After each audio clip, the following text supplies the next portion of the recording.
Bien-aimés de Dieu, je vous salue. Ce 31 octobre 2024, nous allons méditer autour du texte de Luc, chapitre 13, versets 31 à 35. Le titre que nous donnons à ce texte, c'est « Jésus pleure sur Jérusalem ». C'est ce que nous allons constater tout à l'heure. Alors, bien-aimés dans le Seigneur, ayez le temps vraiment de lire ce texte pour que vous puissiez bien comprendre la synthèse que nous essayons de faire. Sans avoir lu le texte auparavant, notre méditation sera vaine. C'est pourquoi nous vous conseillons toujours de lire le texte avant que nous puissions partager avec vous. Alors pour ceux qui ont lu le texte, ils verront que des pharisiens vinrent avertir Jésus qu'Hérode voulait le tuer. Est-ce que ces pharisiens étaient bienveillants en avertissant Jésus? Qu'à cela ne tienne, Jésus trouve là l'occasion d'avertir les Juifs de la situation dans laquelle il allait les laisser, puisque ce que Dieu avait fait pour eux depuis les prophètes jusqu'à lui avait été vain. Mais il y a une parole forte que Jésus dit aux pharisiens qui viennent l'avertir de ce que Hérode veut le tuer. Jésus dit, allez dire à ce renard. Alors je vous laisse le soin de lire la suite parce que c'est dans les versets 32 à 33. Donc Jésus ne se préoccupe pas des intentions d'Hérode. Il accomplit le service qu'il a reçu de Dieu au milieu du peuple qui va le crucifier, sachant qu'il ne serait pas plus considéré que les prophètes avant lui, qu'ils avaient fait périr. De la sorte, son service se terminera pleinement accompli par sa mort à Jérusalem sous Pilate, et non sous Hérode, qui n'avait pas le pouvoir de légiférer sur Jérusalem.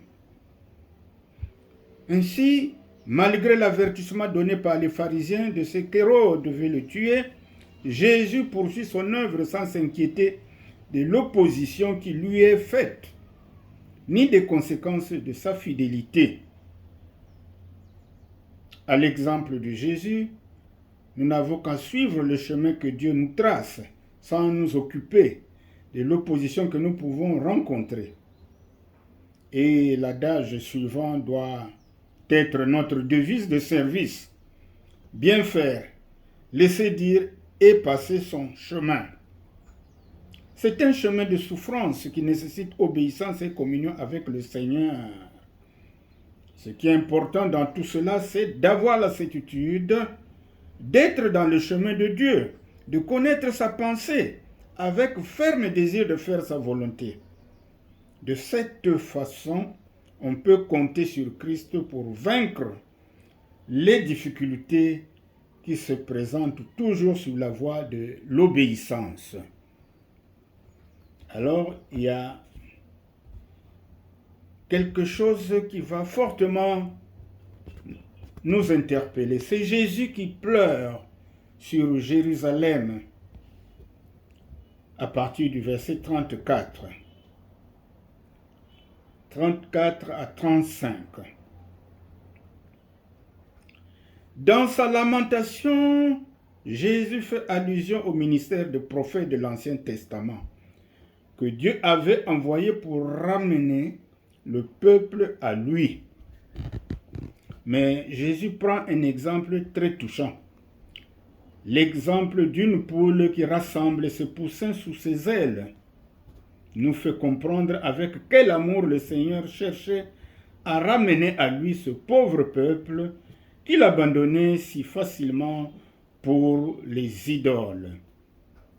Cet amour se manifestera surtout lorsque Dieu leur envoya son unique fils bien-aimé, disant « Ils auront du respect pour mon fils. » Mais hélas, maintenant toutes les ressources divines épuisées envers ce peuple rebelle, le Seigneur allait les quitter. Alors ici, nous faisons allusion au texte de Matthieu 21 qui nous parle des vignerons.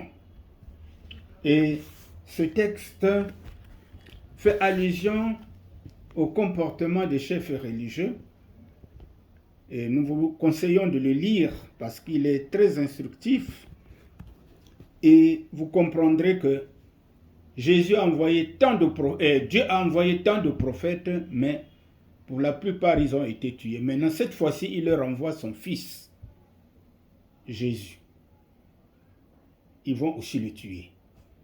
Alors, donc, c'est pourquoi les paroles du verset 35 sont solennelles, puisqu'elles expriment l'abandon du peuple par celui qui avait pris soin de lui si longtemps. Mais également, ces paroles font comprendre que celui qui était rejeté alors sera reçu un jour par le peuple repentant qui chantera l'Alléluia, c'est-à-dire béni soit celui qui vient au nom du Seigneur. On fait ici allusion à Jésus, quoique il sera tué, il sera crucifié, mais après résurrection, reparti au Père, il va nous envoyer le Saint-Esprit qui désormais va prendre l'autorité sur les disciples pour que la parole de Dieu, la bonne nouvelle du salut soit prêchée à travers l'humanité. Donc, ce Jésus, aujourd'hui, est reçu par ceux qui acceptent de se repentir, de changer de vie, de marcher sur ses traces.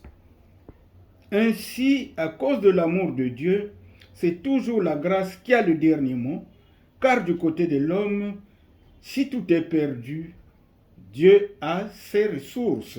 En fait, l'homme ne peut rien obtenir, mais en raison de la grâce de Dieu, il obtient tout par la foi en vertu de la mort de Christ. Le texte est très émouvant. Bien-aimés dans le Seigneur, faites un effort de lire les références qu'on vous donne pour bien appréhender le contenu et surtout les messages de ce texte. Ce n'est que comme ça que vous pouvez vous former progressivement comme un disciple aguerri du Seigneur. Donc, continuez à réfléchir sur le texte. Que Dieu vous bénisse.